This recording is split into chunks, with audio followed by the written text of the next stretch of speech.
譬如喺嗰個鐘頭呢個遊樂場度玩啦，佢係冇停嘅，佢係一路跑，擒上擒落噴咯。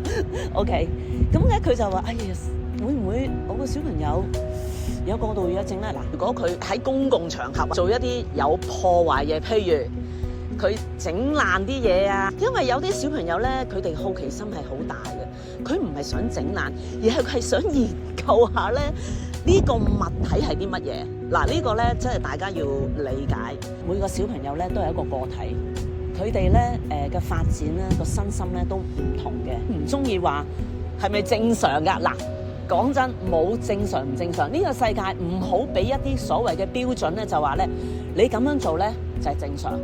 哇！你咁樣做唔正常喎。每個小朋友成長咧都唔同，家長要有耐性，就唔好咁急於咧就話就哇你可能有呢方面喎，即係唔需要嘅。